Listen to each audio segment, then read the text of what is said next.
Here we go.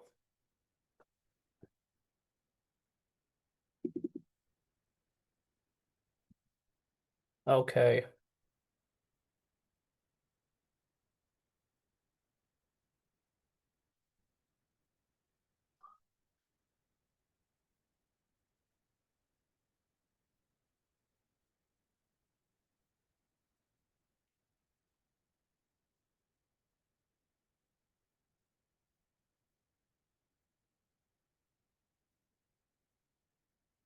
Okay.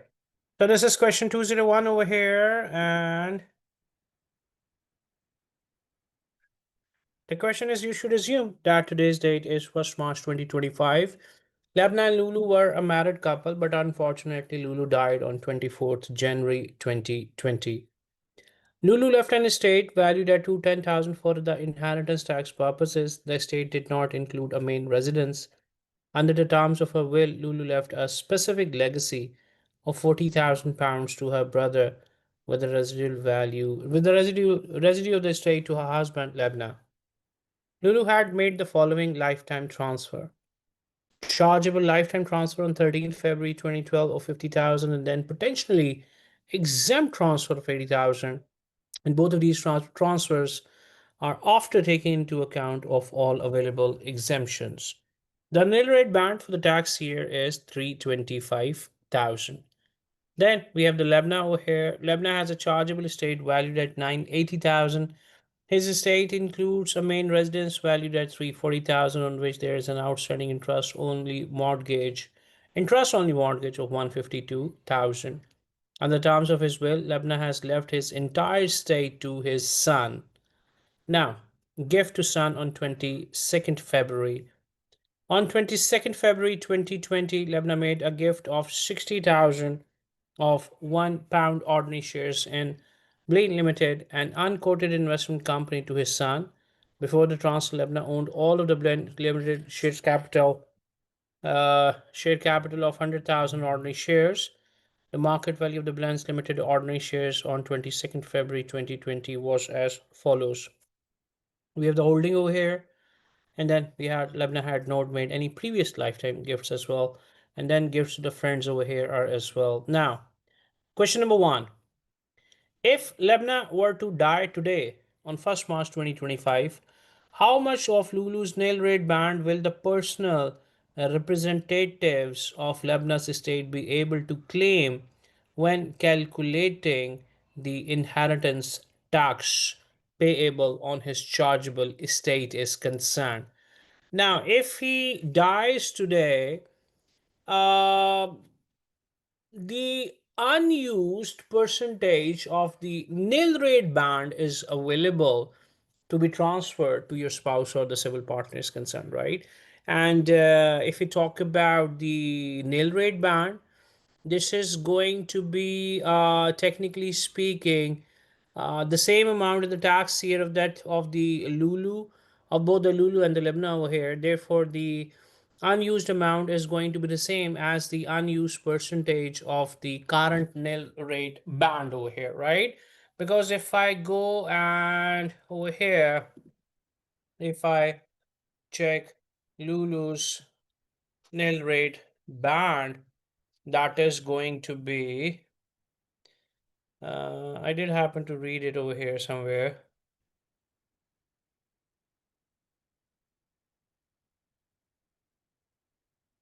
Nil rate band for the taxi is 325,000, right? So I have this nil rate band over here.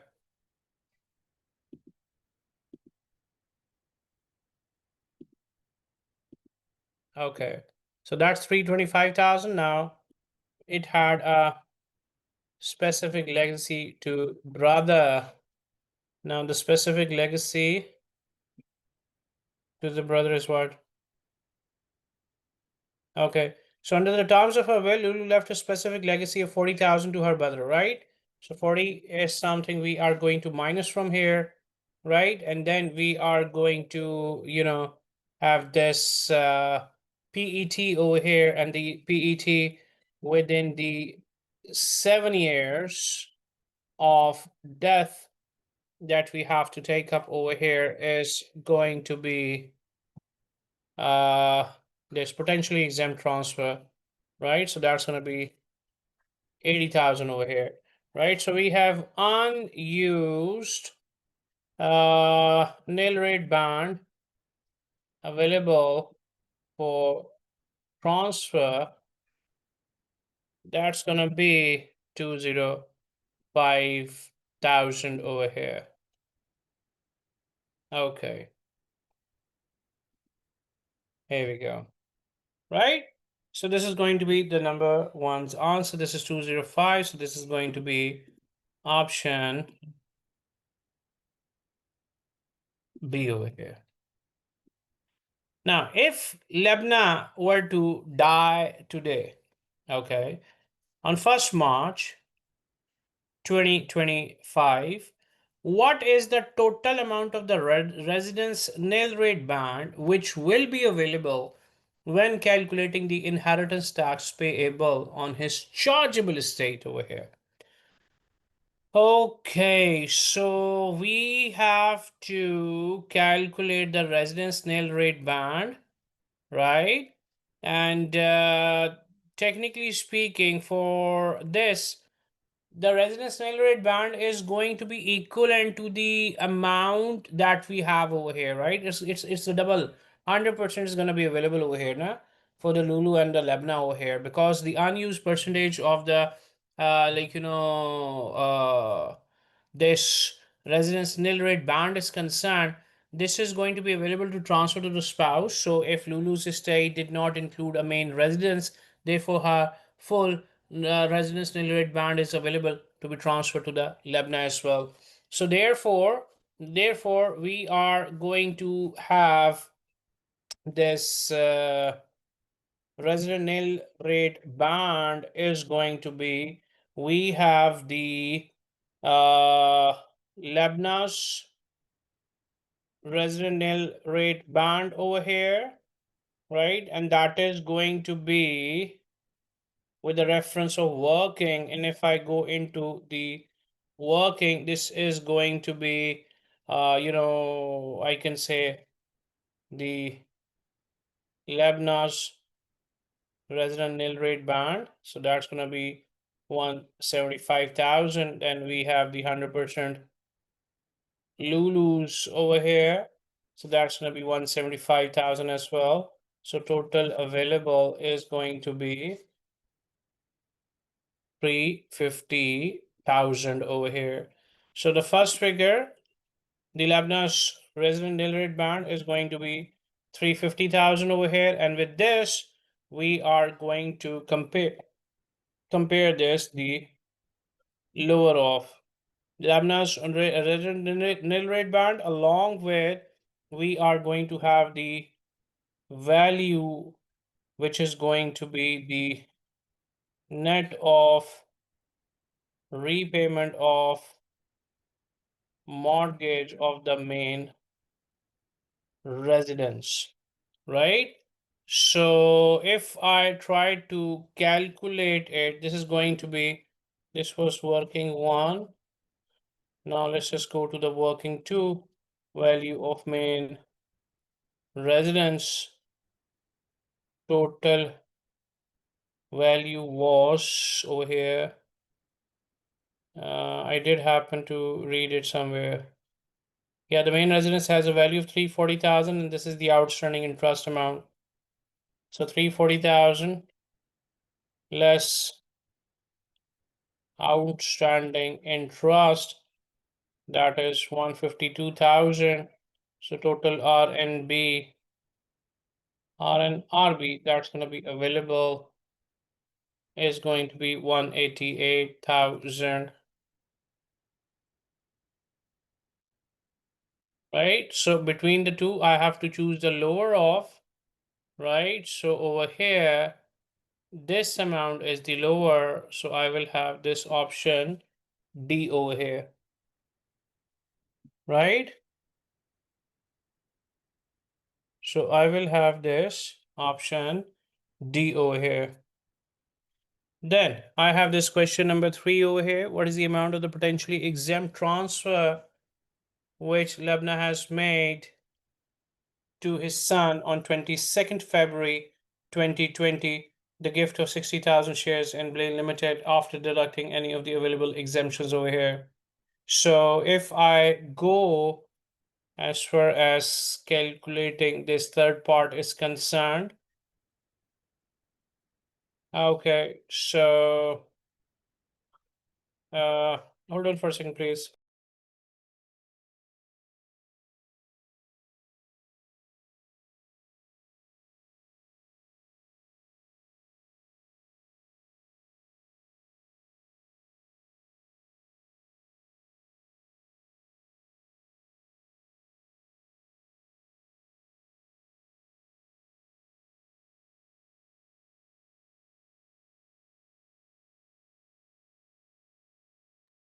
Okay, so now for the third part,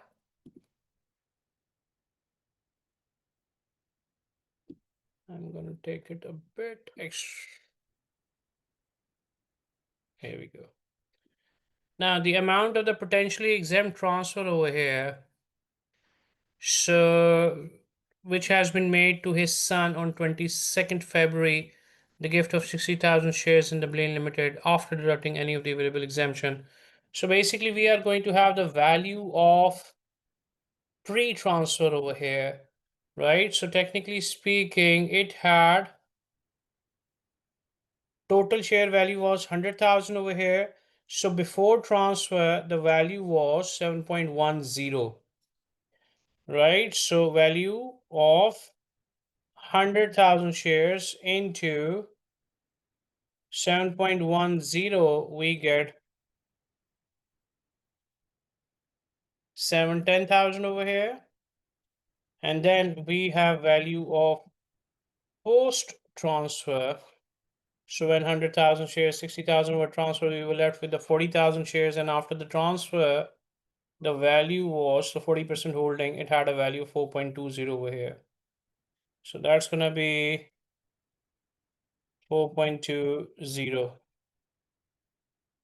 So that's going to be 168, right? So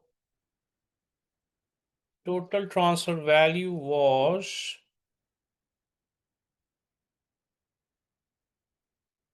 878,000. Sorry. I have to minus this up, my bad. 542,000 is going to be the value of the transfer over here, right? Now over here, I have to see amount of potentially exempt transfer over here, right?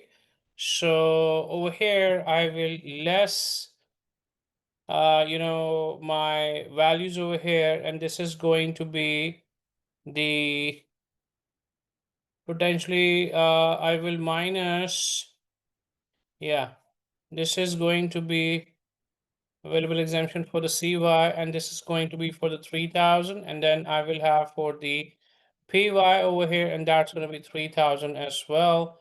So my chargeable amount will be 536,000 over here, right? So my amount is 536,000. That's going to be option B over here, right? Now, then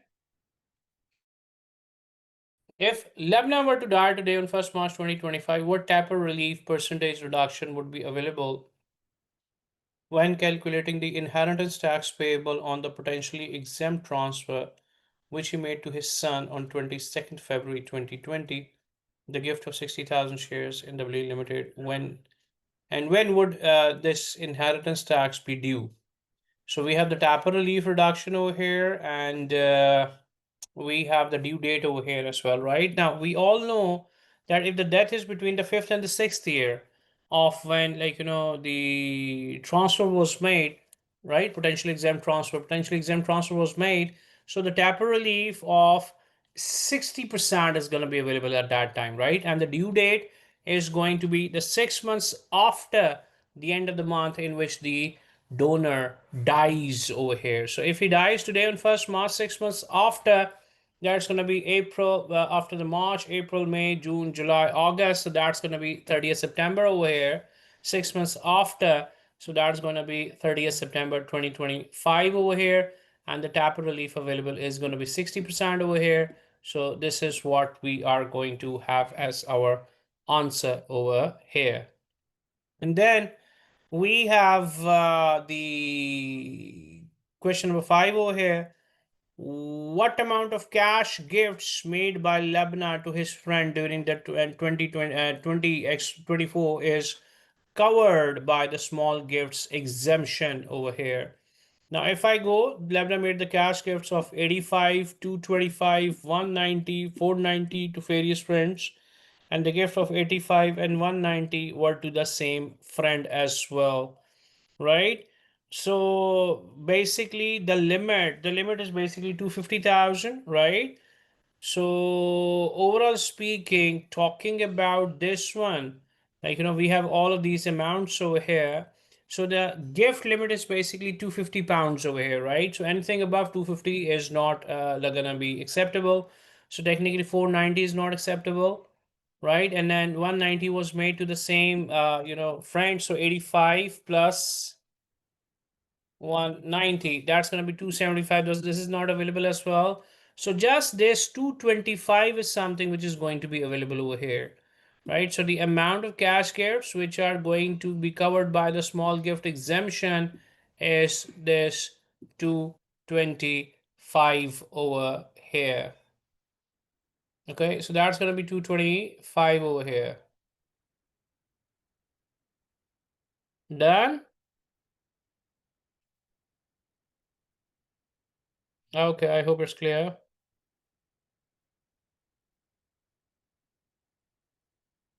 Now, moving ahead from here,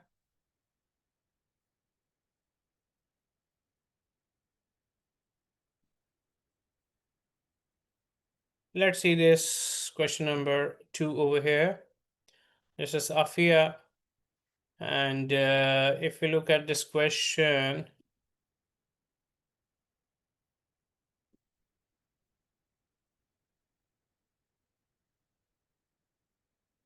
here we go.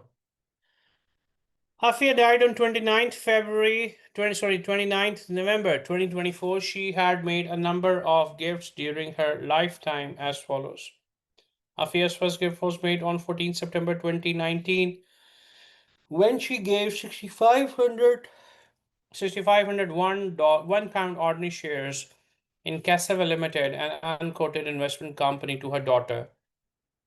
So before the transfer, Afia owned 8,000 shares out of Cassava's Limited's issued share capital of 10,000 £1 ordinary shares.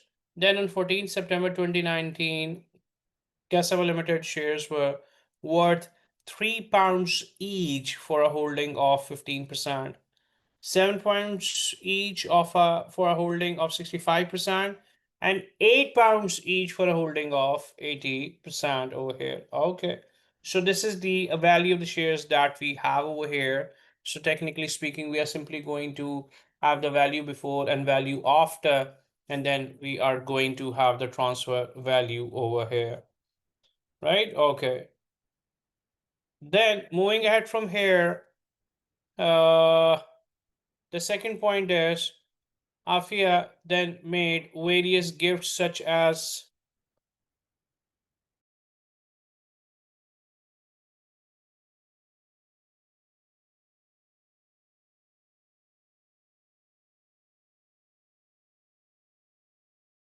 okay. Afia then made various gifts such that as at 26 January, the total gross chargeable value of the transfers made in the previous 7 years was £220,000, comprising potentially exempt transfers of 100,000 and chargeable lifetime transfers of 120,000. Then on 27th January, Afia made a transfer of the value after all exemptions of 400,000 to a trust. Afia paid the inheritance tax arising from this gift as well.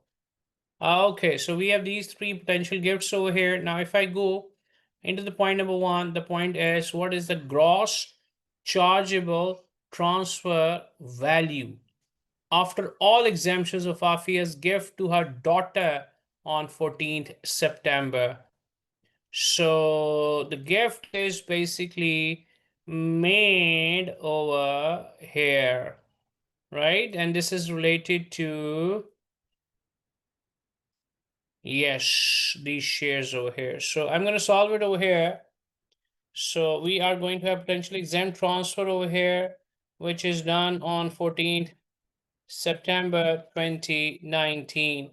So we have the value of shares held before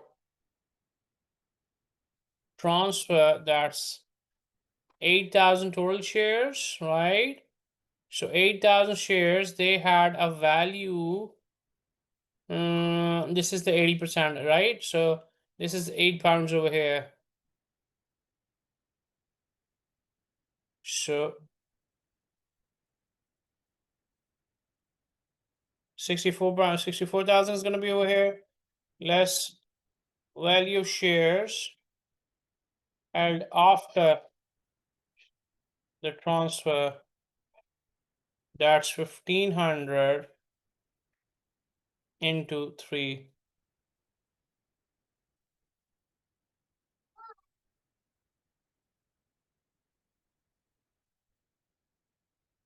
4,500, right? So we are going to have this transfer value. So the transfer value is going to be 59,500 over here, right? From this, we are going to less the annual exemption amount that's going to be available for 2019 to 20. That's going to be 3,000. And then we are going to have for the 2018 and 19 as well, and that's going to be 3,000 as well. So the gross chargeable transfer is going to be 53,500 over here, right? So I'm going to take this over here. This is 53,500, option C over here. Then point number 2 is how much lifetime inheritance tax is payable on the gift to the trust on 27th January. So this is the gift. Okay. Yeah, on 27th January, after you made a transfer of value, after all exemptions of 400,000 to a trust. So 400,000 is the transfer value here, right? So basically, if we look, the value of the trust is 400,000 over here. Okay, he left.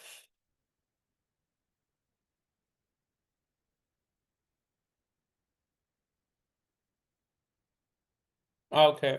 The nil rate band for the year is 312 and is 325 over here. Done. So this is what I was looking for. So I'm going to have this transfer value after all exemptions. That's 400,000.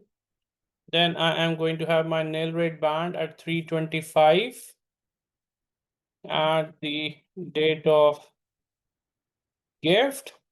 That is 325. Then I am going to less my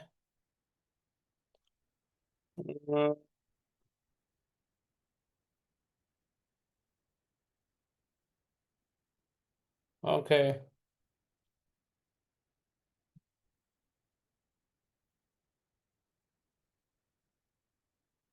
So I have this 525, 375 over here. Nil rate band is 312 over here. And this is 325, right? Okay. Now, basically, the lifetime tax, which I have to, inheritance tax, which I have to calculate over here, right? So, technically speaking, the available nil rate band is going to be reduced. This available nil rate band is going to be reduced by the value of the CLTs over here, right? And the value to CLTs in the previous 7 years basically that we had, right? So in this case, the value of CLTs in the previous years, it has been the 120,000 over here. So I will minus this 120,000. So I will get a nil amount of 205,000 over here, right? So my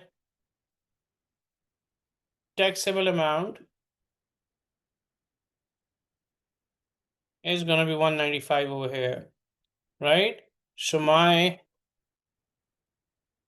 lifetime inheritance tax from the donor's point of view,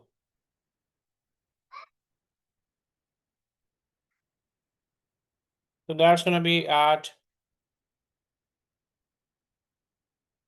25%, right? So that's going to be 48,750 over here.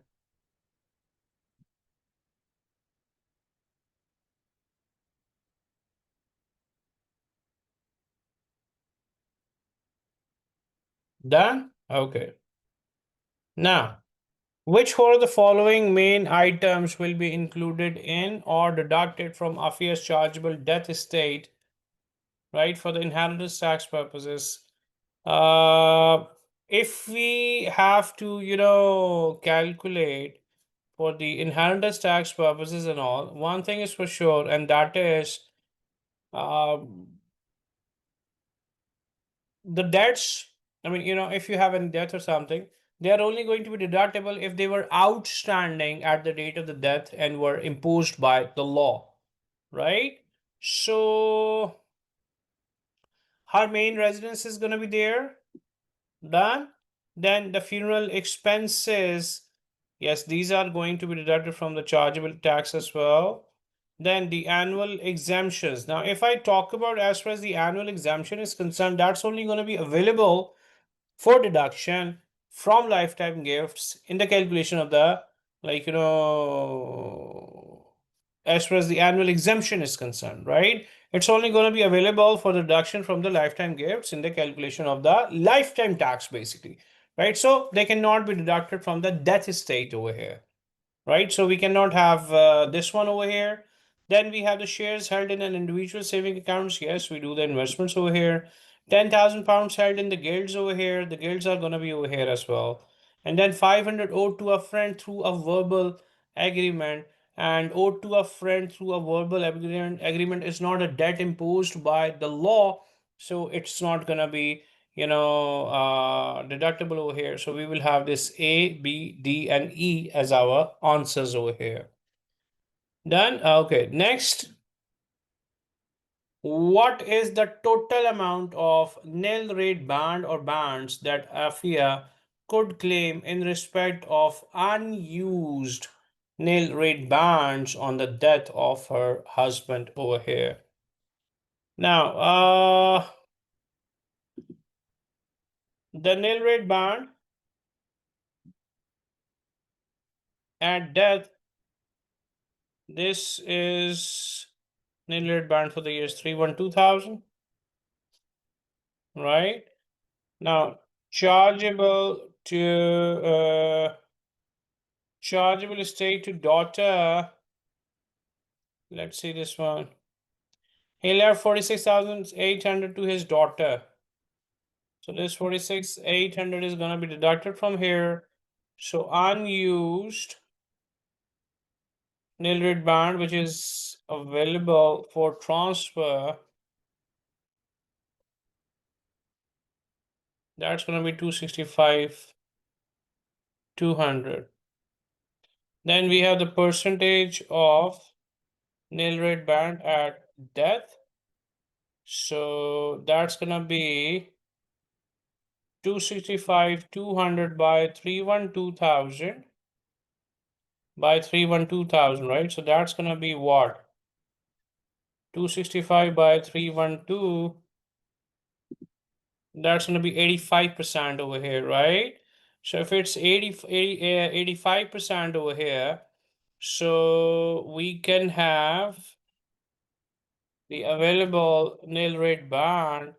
This is total, the nil rate band was 320, 5,000 into 85%. So that's going to be 276. Then we have unused residence nil rate band. And if we go the unused nil rate band for the residence,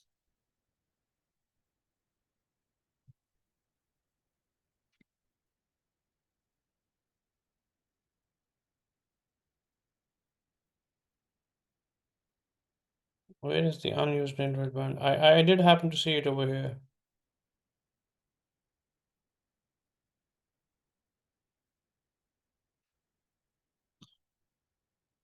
After made a transfer of after all exemption 400,000, after his husband had died, and for 200,000 he left 46,800. He never made any gifts. On her death, Afia left an estate of 525, including this over here, right? So this is for the 375. And then this is okay. So we are going to have this 175,000 over here, right? So the total amount is going to be 451 to 50 over here. So I am going to have this as the answer, 451 to 50 over here. Then for both the lifetime inheritance or tax on the gifts to the trust on 27th January and the tax arising on Afia's estate, select the due date payment from the following list. Now, if I go for, the lifetime gift, if I talk about, this was made, the lifetime gift that I made on 27th January 2024, Afia made a transfer of the value, right? And then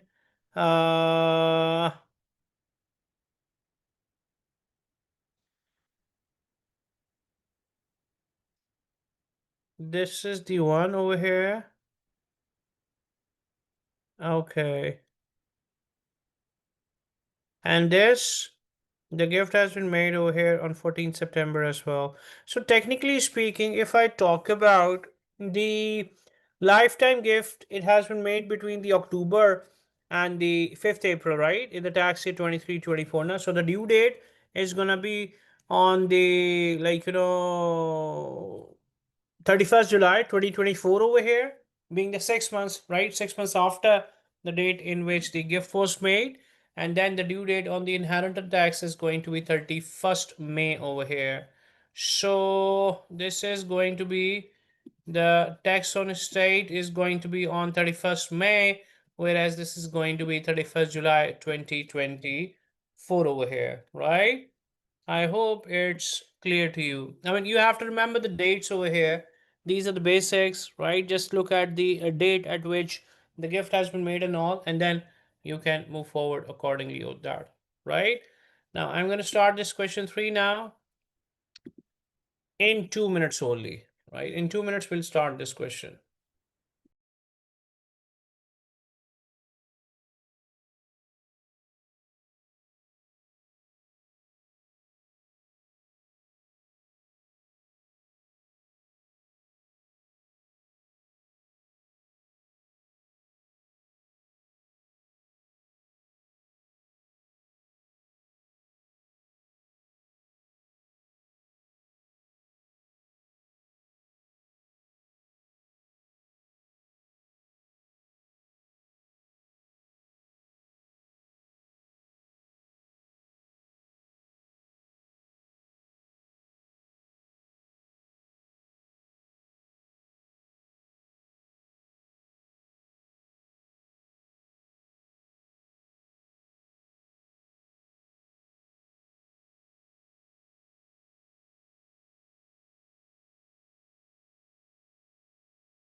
Okay, so now we have this another question over here, Roman. Let's just start with this one. Roman died on 7th August 2024 and his wife Paris died on 18th February 2025. Okay. The couple had attempted to mitigate their inheritance tax liabilities when they both made substantial gifts during 2022. These gifts made full use of their respective nil rate bands of 325,000. But unfortunately, neither Roman nor Paris then survived long enough for any gifts to be made from Tapper relief. Neither Roman nor Paris had made any previous lifetime gifts or owned a main residence. Now, as far as the Roman is concerned, on 4th March 2022, Roman made a cash gift of 210,000 to his daughter. On 26th August 2022, he made a cash gift of 190,000 to our trust. No lifetime inheritance tax arose in respect of the gifts to the trust. Roman estate for inheritance tax purposes was valued at 560,000.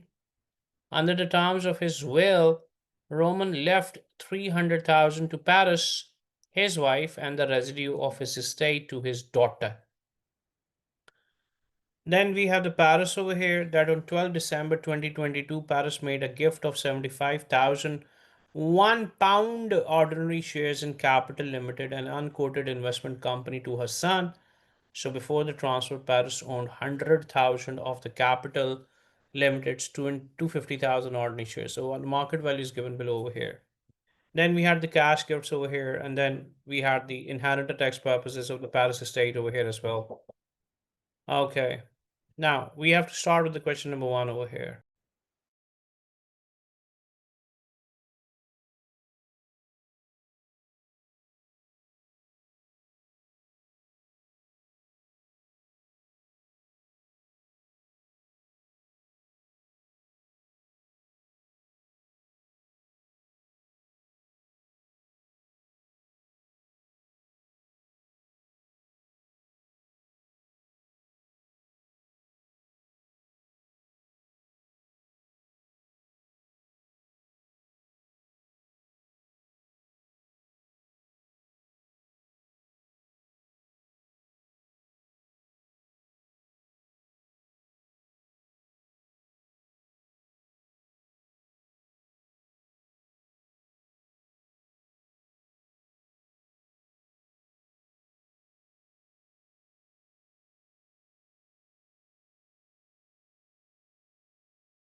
Okay. So this is going to be 26,400 over here.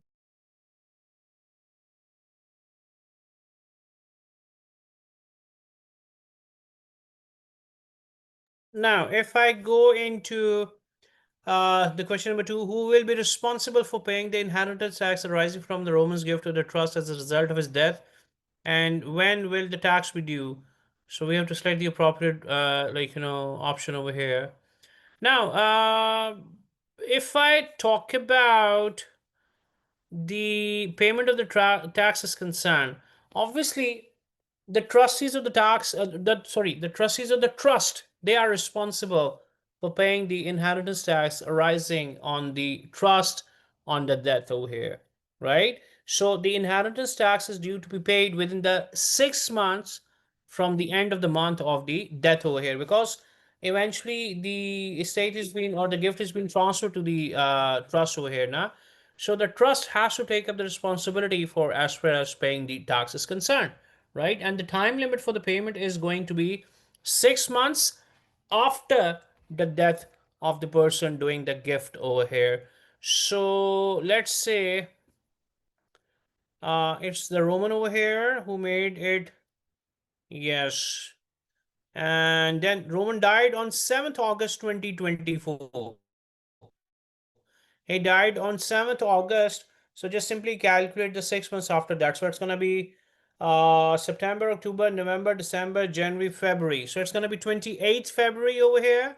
And the tax is going to be paid by the trustees. So it's going to be option A, that the trustees have to pay the tax. And it's going to be on the 28th February 2025 over here. Then the third point is, for inheritance tax purposes, what was the amount of the transfer of the value as a result of the Paris's gift of 75,000 ordinary shares in the Capital Limited over here. Now, this is going to be amount of the transfer value. Okay, we have to go up. Now, this is going to be the market values over here, because Paris has made a gift to her son. Okay, so the value of 40% shareholding before gift, we had 100,000 shares, each was quoted at £8, so that was 800,000 pounds. And then we had the value of 10% shareholding post gift over here, that was 25,000 into £5. So I'm going to minus this up, so I get 125, right? So overall speaking, the value of investment that I am going to have over here is going to be, okay, I have a typo error at the moment.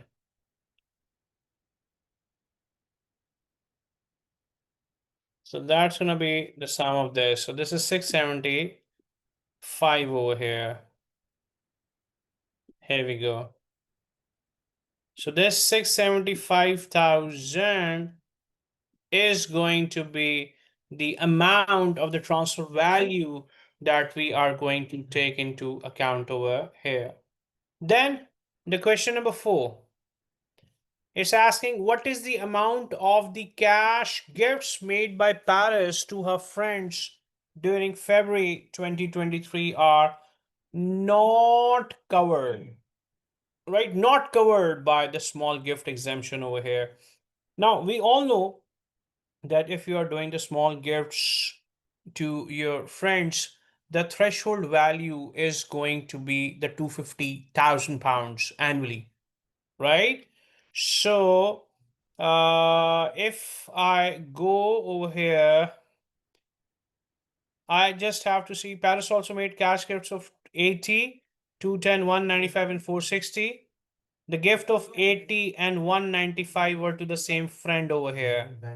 So this is the cash gifts which are not covered. It's not covered, right? So I will go 80 and 195, that's above 250. Then 210 is going to be exempt. Then I have this 195 and then I have this 460. So the total amount is going to be 275 plus 195 plus 460. That is going to be 930 over here. Right? So wait a second. 195. Okay, I did a mistake over here. This is already included. Sorry, my bad. This is going to be 80. After that, this is going to be 195 and 460. That's going to be 735. My bad. My bad. That's going to be 735 over here. Right? So I'm gonna bring in the 735 over here. Then question number 5. What is the amount of the inheritance tax payable in respect of the Romans and Paris estates on death over here? Right? So now this is what we have to calculate over here. Now, first thing first, I am going to have the inheritance tax on the estate for Roman. Now, if I see for the Roman, I have the chargeable estate over here, and the chargeable estate of the Roman, if I go up, this is 560,000. Okay, let me just solve it over here. Let's solve it up and then we'll bring it down. Here we go. So chargeable estate, that is 560,000 less the exempt legacy from the spouse point of view that we have is 300,000. And then we are going to have the taxable estate over here, which is going to stand in 260,000 over here. After this 260,000, we are going to have the inheritance tax payable at 40%. So that's going to be 104,000 over here for Roman. Then for the Paris, we have the chargeable estate over here. And if we see, okay, where's the value? Paris estate for the inheritance tax purposes was valued at 840,000. This is going to be over here. And under the terms of a will, Paris left a specific legacy of 20,000 to a friend and the residue of her estate to the grandchildren. Okay, so technically speaking, this is going to be straight away taxable. So the inheritance tax payable at 40% is going to be 336,000 over here. So if I go over here, so 104,000 is for the Roman 104,000, and for the Paris this is 336,000, and that's going to be over here, right? I hope it's clear. Now, moving ahead from here, we have this question 208 now. And this is Diane.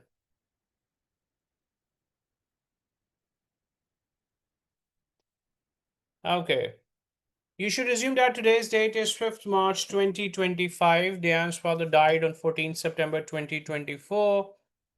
And then Diane's mother had died on 28th May 2020 as well. So both the father and the mother died. Okay, and the cash gift received from the father is Diane received a cash gift of 84,000 from her father on 4th May, with a further cash gift of 440 received on 10th June.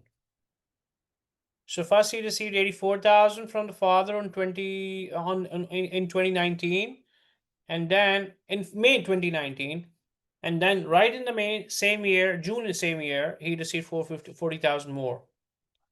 So these gifts are stated after taking account of any available exemptions over here. Diane's father did not make any other lifetime gifts.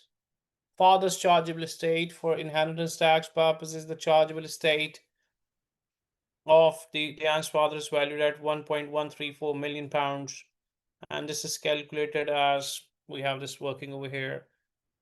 Okay, then when Diane's mother died, her estate was also left to the Diane. The value of the estate was sufficiently to fully utilize all of the mother's nil rate band. The estate did not include a main residence. Okay, then gifts made by the Diane over here. Now, complete the following sentence. As a result of her father's death, Diane will have to pay inheritance tax of dash in respect of the cash gifts received on 10th June 2019. Okay. So if I go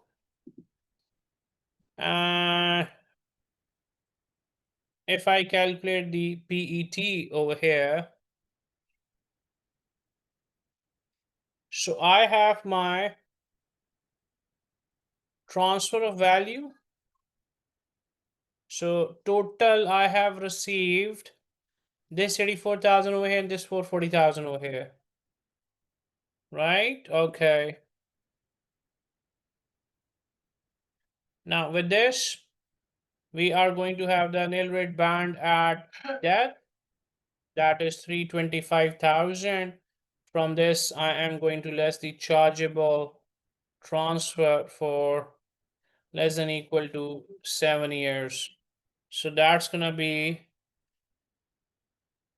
84,000. This is available. So the nil rate band available is going to be 241,000. Right? Okay. So after this, I am going to have my taxable amount.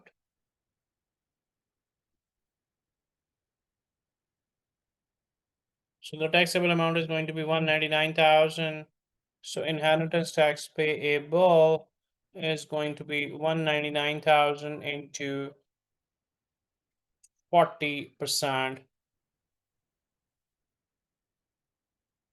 That's going to be 79,600.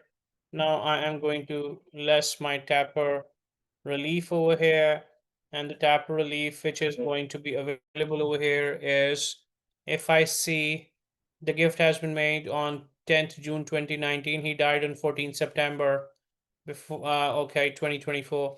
So this is going to be 20, 21, 22, 23, 24. So this is going to be between the 5 and 6 years, right? This is going to be the relief of 5 to 6 years, right? So the amount or the percentage is basically 60% for that. So I am going to have the 60% of that at 47,760. So my inheritance tax payable is 31,840 over here. Okay.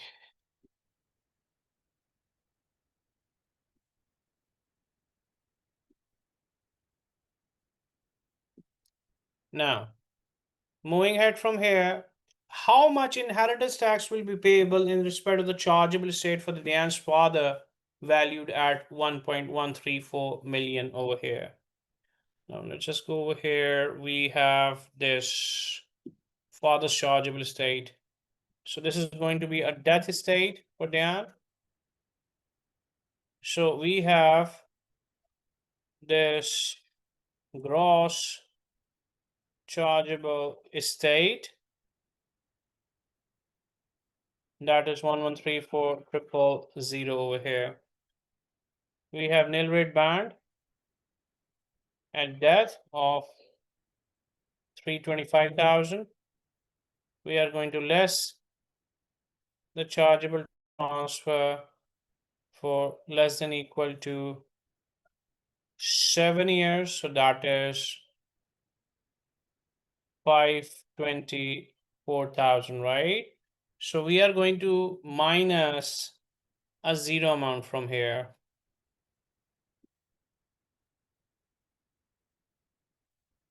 That's going to be a zero amount over here, right? And then over here, we are also going to have this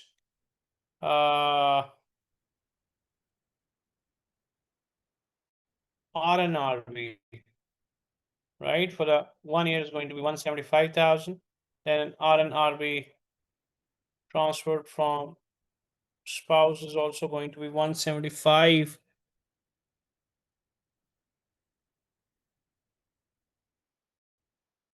So the total amount is going to be 350,000 over here. And then the relief restricted to net value of property. So if I see the net value of the property is 240,000, so relief is going to be sticking to that. So my taxable amount is going to be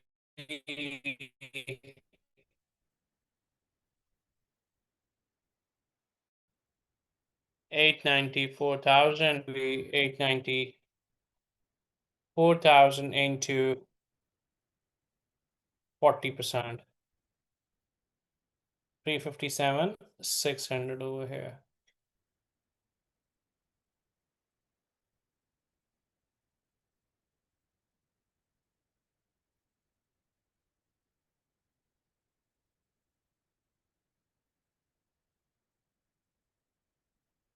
$357, 600 is the answer.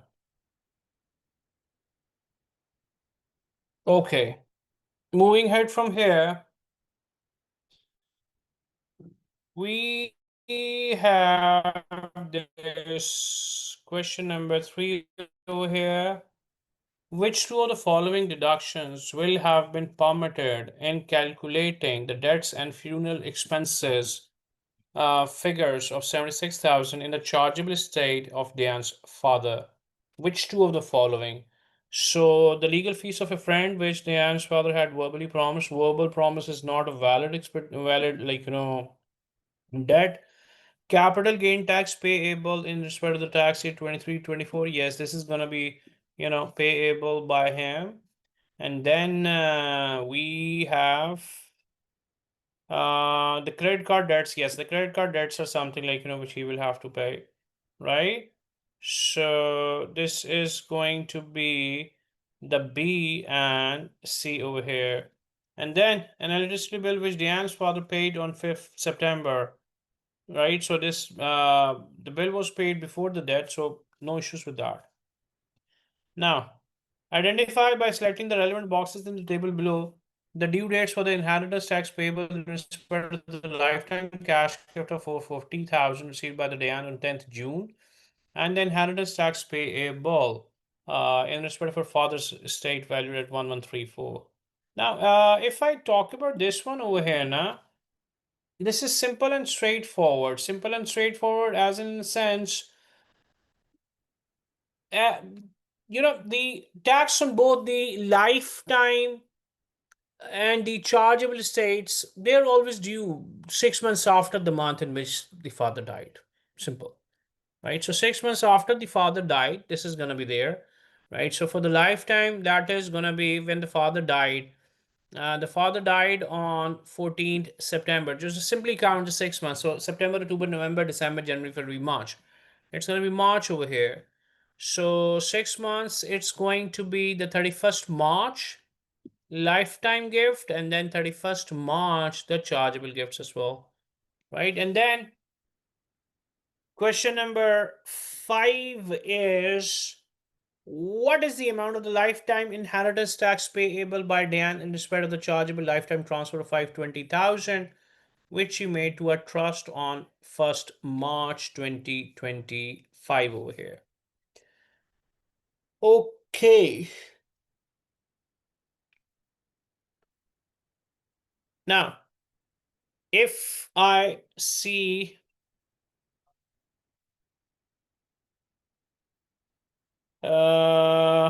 On 10 June, Diane had made 1st March, Diane had a chargeable lifetime transfer of 520,000 to a trust for the benefit of her children. She will pay the inheritance tax arising from this gift. On 10 June, Diane had made chargeable lifetime transfer 70,000 to a trust for the benefit of her nieces and a potentially exempt transfer of 30,000 to her sister. Diane has not made any lifetime gift. So basically, it's asking about the 520,000, this one, this which she has made on 1st March. So if I go over here, the transfer of value is 520,000, right? So nil rate band at gift is gonna be 325,000, right? Okay. Then I am going to less the chargeable transfer for less than equal to 7 years. So this is going to be of 70,000 over here. So nil rate band available is going to be 255,000. So the taxable amount is going to be 265,000 over here. So the inheritance tax payable is 265,000 into 25%, 66 to 50 over here.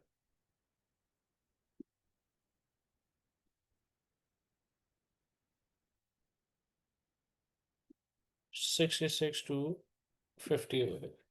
Right? Okay. Now let's just have a break of 4 or 5 minutes or so. We're gonna come back and then we are gonna resume. Let's have a break.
Okay, I'm back, so let's resume now. We have just James' question over here. The scenario relates to three requirements. James died on 22nd January 2025. He made the following gift during his lifetime. On 9th October, a cash gift of 35,000 to a trust. No lifetime inheritance tax was payable. On 14th May, a cash gift of 420,000 to his daughter. Then on 2nd August, a gift of a property valued at 260,000 to a trust. No lifetime inheritance tax was payable in respect of this gift because it was covered by the nil rate ban. By the time of the James death on 22nd January, the property had increased in value by 310,000. On 22nd January, James' estate was valued at 870,000. Under the terms of his will, James left his entire estate to his brother, and his children already have considerable assets. So James believes his nephew will benefit from his estate in the future. The nil rate band of the James wife was fully utilized when she died 10 years ago. The nil rate band for the tax year 2718 and 2324 is 325. So calculate the inheritance tax which will be payable as a result of the James death, and state who will be responsible for paying the tax. Okay, so I'm gonna go over here. So this has exam. So this is on 14th May, the cash gift to the daughter. So 14th May 2023. Value transferred for 20,000. Annual exemptions. This is on 2023 now. So one is going to be 23, 24. Then one is on 22 and 23 as well. Right? So potentially exempt transfer for 4,000. So inheritance tax liability.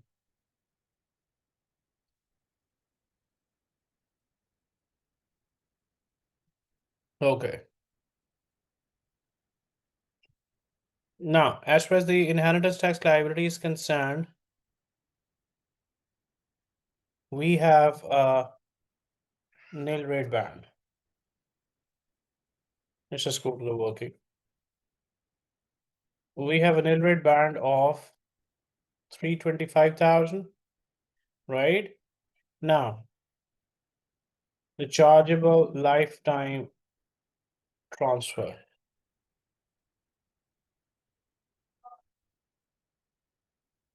Now, so the value transferred is 35,000. Exemptions are 3,000 for year one, 3,000 for year two. So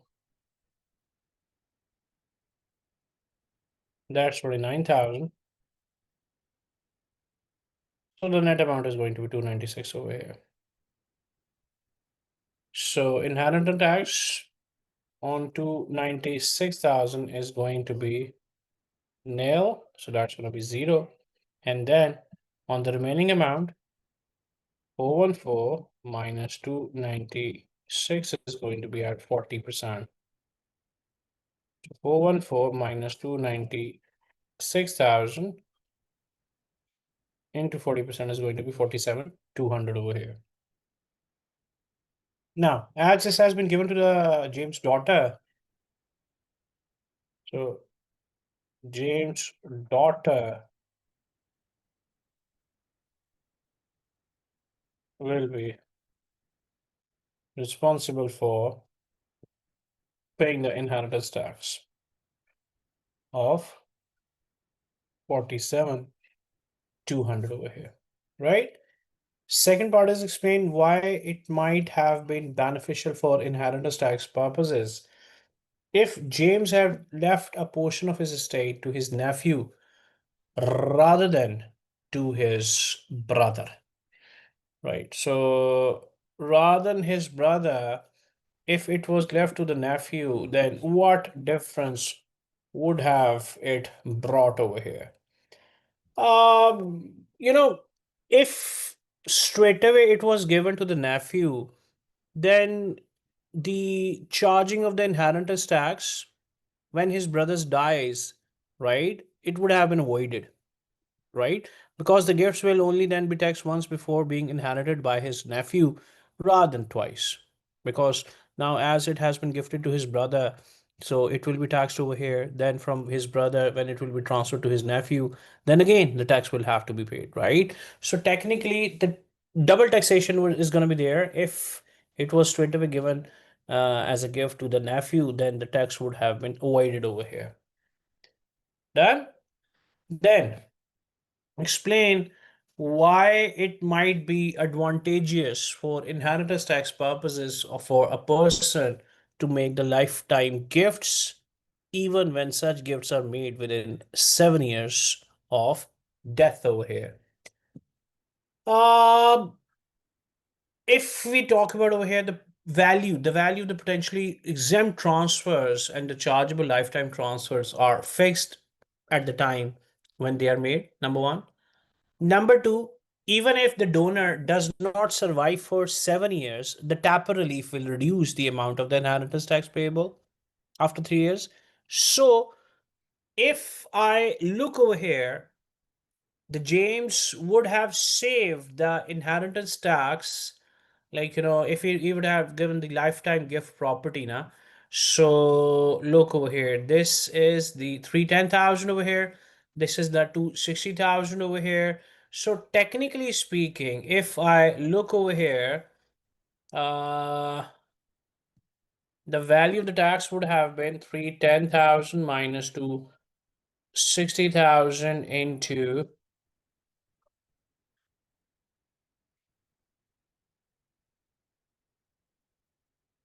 20,000. So 20,000 would have been, or 20,000 pounds would have been saved by the James, right?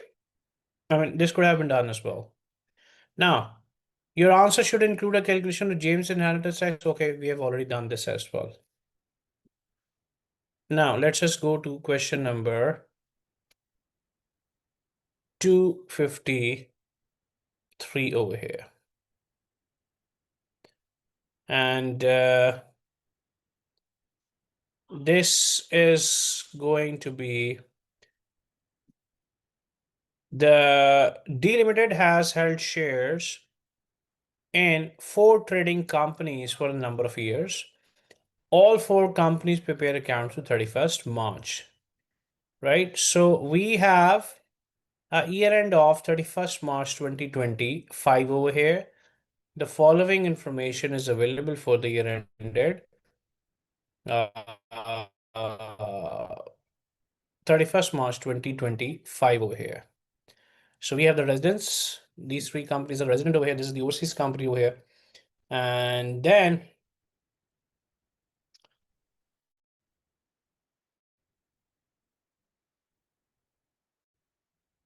percentage shareholding 60, 20, 90, 70. We have the trading profit or loss over here. We have the property income, we have the chargeable gains over here, qualifying donations over here. So in the year ended 31st March 2025, D Limited had a tax adjusted trading profit of 277,700 and no other income or gains. Then we have Zibby Limited over here. The remaining 80% of the Zibby Limited shares are held by Berlin Limited. Then on 15th March, Zibby Limited sold a building for its market value of 500,000 to an independent third party. It had acquired the building for 200,000 and the indexed cost of the building at 15th March was 281,400. On 1st August 2024, Xavier Limited acquired a factory at a cost of 460,000 over here. So which of the 4 trading companies will be treated as associated companies of the D Limited? You can take more than one box over here. Associated companies. Um, if I explicitly talk about this one over here. The two companies are going to be associated companies if one company is under the control of another company, or both companies are under the control of the one single company, I mean, a person or the companies, right? Or control is where more than 50% of the share capital is directly or indirectly owned. It doesn't matter where a company is resident, so overseas companies are included in the definition as well. So if I go over here, this is 60%, so it's going to be there. This is 90%, this is going to be there. This is 70%, this is going to be there. So I'm going to go with the Evans Associated Company. Zevi is not, because Zevi is only 20% over here. And then Dre and Weir, these are going to be over here as well for the 90 and the 70%. Then question number 2, what is the maximum amount of the group relief that the D Limited can claim for the year ended 31st March 2025 over here? Uh, Now let's see the point number 1. We have to see that which companies are within the group relief, right? So that we can then identify that how much of the group relief is going to be available. Now, if I see, okay, so we have one loss over here. We have one loss over here. This is from the trading profit. This is a qualified charitable. And then in the year ended 31st March, D Limited had a tax adjusted trading profit for 277 and no other income. Okay. Now, the D Limited cannot claim the group relief from the Eins Limited over here, this one, right? It cannot claim the relief from here because this company is not a 75% of the subsidiary, right? But the DRE and the Weir company, if we talk about over here, the DRE and Dutch, they are into the D company and the DRE company, they are in the group relief over here, right? So we cannot have it from the Aaron's over here. DRE we can have over here, and this is already into the 70, so we are going to totally ignore it because this is the overseas over here. Now, the maximum amount of group relief that can be claimed is going to be this 52,700 and then this 12,000 over here, right? This is not available. So 52,700, 12,000, total is 64,700. So 64,700 is something that we can claim over here, right? So we can claim for this amount over here.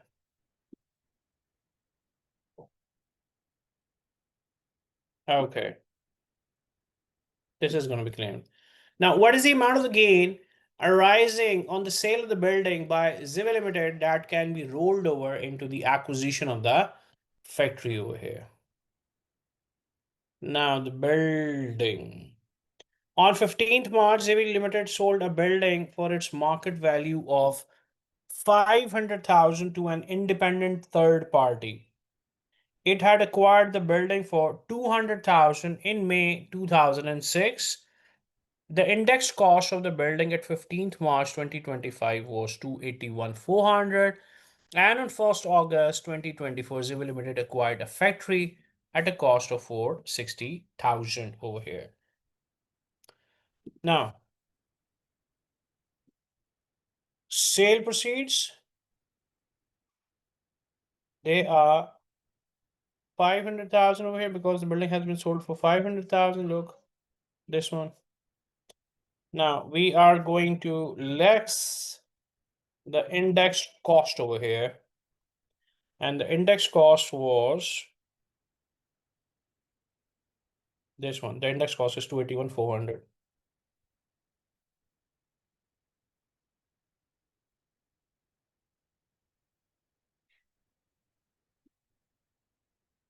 Okay.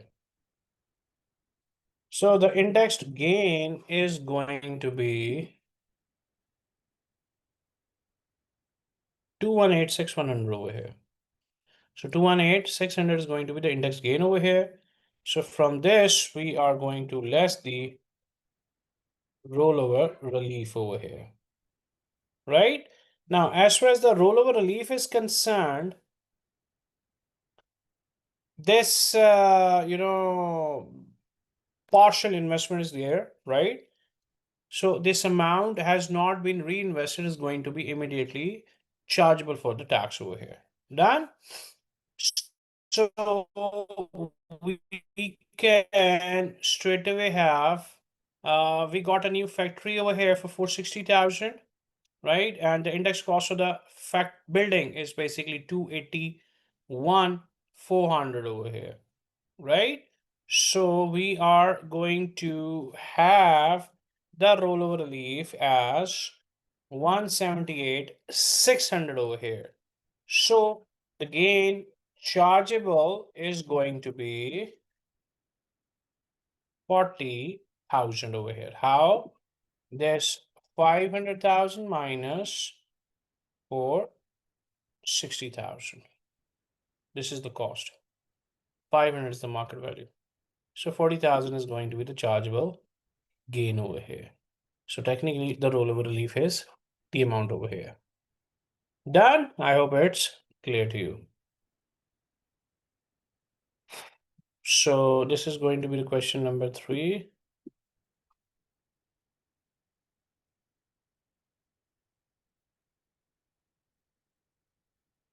Now, if instead of selling the building to an independent third party, Civil Limited had sold it to the Berlin Limited for 450,000 on 15th March, what would have been the capital gains over here? Now, if the building had been sold to the Berlin Limited, right? So technically, the Berlin Limited owns more than 75%. So the two companies, they form a group for the capital gain purposes as well. Now, the assets which are transferred within a gains group are automatically transferred at no gain, low loss. So the deemed transfer or the transfer is deemed to take place at a price that does not give rise to a gain or a loss. So the transfers deemed proceed figure is also the deemed cost of the acquiring company over here as well, right? So technically, if I look, the cost of the building is going to be 281 400. So this is going to be the 281 400 over here as well, right? Then we have this question number 5 over here. What are the dates by which the delimited must make a group relief claim in respect of the year ended 31st March 2025, and how the Zero Limited must make a rollover relief claim in respect of the disposal of the building in the year ended 31st March 2025 over here. Now, if we talk about this question, the rule is simple that the claim for the group relief has to be made by the delimited on its corporation tax maximum, by 31st March 2027. That is the 2 years, right, of the end of the accounting period where the loss for the group has been relieved, basically, right? So that's going to be 31st March 2027 over here, right? And if we talk about over here for the claim for the rollover relief is concerned, that has to be made within 4 years, 4 years of the end of the accounting period in which the assets are sold and replaced, right? So over here, this is going to be 4 years after now. So we have sold the building 2024. So technically speaking, this is going to be 2029. So the group relief is going to be on 31st March 2027, and the rollover relief is going to be on 31st March 2029. That's going to be option C over here, right? So that is what we are going to have over here. Okay, I hope it's clear to you. Okay, as I told earlier, basically I had an emergency today, right? Because I had to go somewhere, but I didn't want to skip the class. So that is why I told you that I will be cutting short the class by a bit of a time, and this lost time is going to be covered up in our next class. Okay, so I will have to excuse a bit earlier today, but definitely for sure in the coming class I'll cover up. I'll speed up the questions and we'll cover up the next questions that we had that I had basically for today in the next class. Okay, just go through what we have learned over here, and if you come across any problem or something, do let me know. I will assist you and guide you, but make sure this in test is basically done properly by you, because this time I expect a one question over there in the paper related to this particular topic, right? So I'm just signing off. I am going to see you on Monday now, right? And then we'll have a proper discussion about this and the remaining topics, and then we'll be done with as far as the revision is concerned as well, right? So time to say bye. Take care of yourself, your family, friends, and the people around you. I am going to see you on Monday. Till then, take care. Bye bye.